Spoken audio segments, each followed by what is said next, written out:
नमस्कार 100 सावधान महाराष्ट्र मध्ये मी गिरीश गायकवाड आपल्या सगळ्यांचं स्वागत करतो।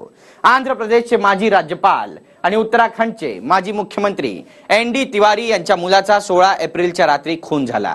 मुलगा रोहित शेखरच्या हत्येमागचा मास्टरमाइंड आता पोलिसांच्या गळाला लागलाय। होय, क्राईम ब्रांचने रोहितच्या पत्नीला अटक केली आहे। अपूर्वा शेखर असे या सुप्रीम कोर्टात काम करणाऱ्या वकील पत्नीचं नाव आहे। पोस्टमॉर्टम रिपोर्ट नंतर रोहितचा मृत्यू हा अनैसर्गिक असल्याचं, गळा दाबल्यानं गुदमरून झाल्याचं स्पष्ट झालं। 3 दिवस चौकशी केल्यानंतर अपूर्वाने तिचा गुन्हा कबूल केला। सगळी सुख पायदळी असणाऱ्या अपूर्वानं अखेर पत्नीची हत्या का केली, यामागचं कारण ऐकून तुमचाही नात्यांवरून विश्वास उडल्याशिवाय राहणार नाही। पत्नी अपूर्वाने केली रोहित शेखरची हत्या। झोपेतच काढला काटा, 1.5 तासात मिटवले पुरावे। रोहितला दारूचा लळा, पत्नी अपूर्वाने आवळला गळा। लग्नानंतर सतत तणावात असायचा रोहित। रोजच्या भांडणाला कंटाळली वकील पत्नी। पोलिसांनाही चकवण्याचा पुरेपूर प्रयत्न। उत्तर प्रदेश आणि उत्तराखंडचे माजी दिवंगत मुख्यमंत्री एनडी तिवारी यांचा मुलगा रोहित शेखर तिवारी यांचा मंगळवारी मृत्यू झाला। रोहित तिवारी 38 वर्षांचे होते। त्यांचा मृत्यू हार्ट अटॅकमुळे झाल्याचं सुरुवातीला सांगण्यात आलं, मात्र शवविच्छेदनात त्यांचा मृत्यू गळा दाबल्यानं गुदमरून झाल्याचं स्पष्ट झाल्यानंतर पोलिसांनी हत्येचा गुन्हा नोंदवला। तपास दिल्ली पोलिसांच्या गुन्हे शाखेकडे वर्ग करण्यात आला। पोलीस प्रकरणाचा सखोल तपास करत होते। अभी मैं कुछ भी कहने की स्थिति में नहीं हूँ। We are looking at all the facts. हत्येचा गुन्हा दाखल करत पोलिसांनी तपासाला सुरुवात केली। हत्येच्या संशयाची सुई घरातील त्या 6 जणांवर होती, जे 16 एप्रिलच्या रात्री घरातच होते। पण संशयाची सुई ही पत्नी अपूर्वावर जास्त होती, कारण ती हत्येच्या दिवशी रोहितच्या खोलीत गेली होती। अखेर रोहित शेखर यांची पत्नी अपूर्वाला पोलिसांनी अटक केली। तब्बल 3 दिवस चौकशी केल्यानंतर अपूर्वानं आज गुन्हा कबूल केला।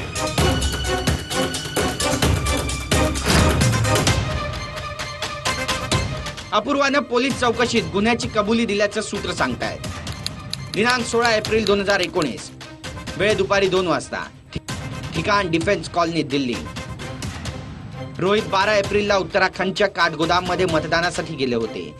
15 एप्रिलच्या रात्री जवळपास 11 वाजता ते याच घरी परतले, तेव्हा नशेत असल्याचं सीसीटीव्ही फुटेजमध्ये स्पष्ट दिसलं। भिंतीच्या सहाय्यानं ते अडखळत चालल्याचंही काय झालंय। यानंतर काय झालं तो घटनाक्रम जाणून घ्या, धक्का बसल्याशिवाय राहणार नाही। रोहित मध्यधुंद अवस्थेत सरळ त्यांच्या खोलीत जाऊन झोपले।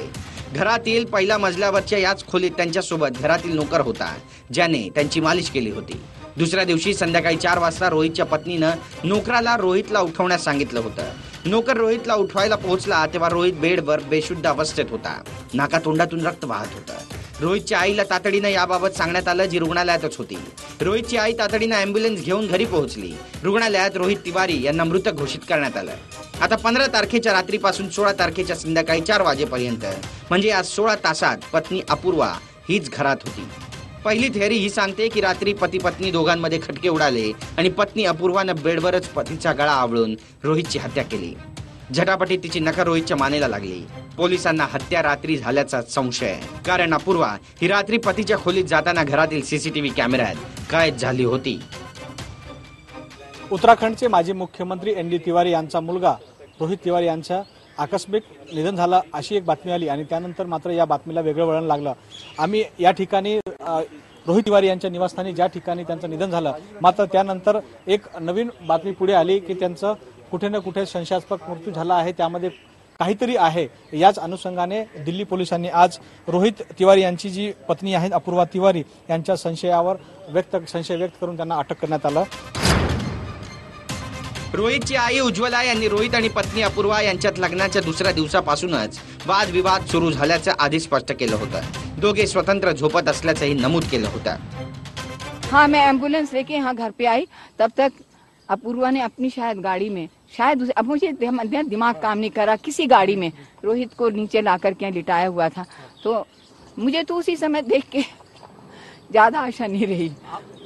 शक हुआ क्योंकि नेचुरल नहीं है, कुछ गलत हुआ है। नहीं, मैं देखिए, मैं इतनी सामने देखा, मैं मैं मेरा दिमाग इतना कुटिलता से काम नहीं करता, ना मैं इन चीजों की कल्पना कर सकती हूँ दुनिया में, ना मुझे ऐसी चीजें समझ में आती हैं। दुसरीकडे पत्नी अपूर्वानं रोहितचे बाहेर अन्य एका महिलेसोबत संबंध असल्याचा आरोप केल्यानं आपले वादविवाद होत असल्याचा दावा केला. आता पोलिसांकडे तिने गुन्हा कबूल केलाय. गळा आवळून खून केल्याची कबुली दिली आहे. अपूर्वा ही सुप्रीम कोर्टात वकील आहे. तिने घटनेच्या रात्री आपण रोहित सोबत अंतरंग झाल्याचं पोलिसांना सांगत चुकीने गळा दबला असावा असा पवित्रा घेतलाय. त्यामुळे सुप्रीम कोर्टाच्या वकील पत्नीनं घेतलेला हा पवित्रा तिला रोहित तिवारीच्या हत्येच्या गुन्ह्यातून क्लीन चिट देणार की तिला आजन्म कारावास भोगावा लागणार हे पाहणं महत्वाचं ठरणार आहे. पोलीस या घटनेचा आता सखोल तपास करतायत, कारण बोललं जात आहे की खुनी एकटाच नाहीये, तर अपूर्वाला घटनेच्या दिवशी आणखी एकानेही मदत केली असावी, कारण रोहितचा खून करणं हे एकट्या पत्नीचं काम होऊ शकत नाही. गिरीश गायकवाड सोबत विनोद राठोड, TV9 मराठी, दिल्ली.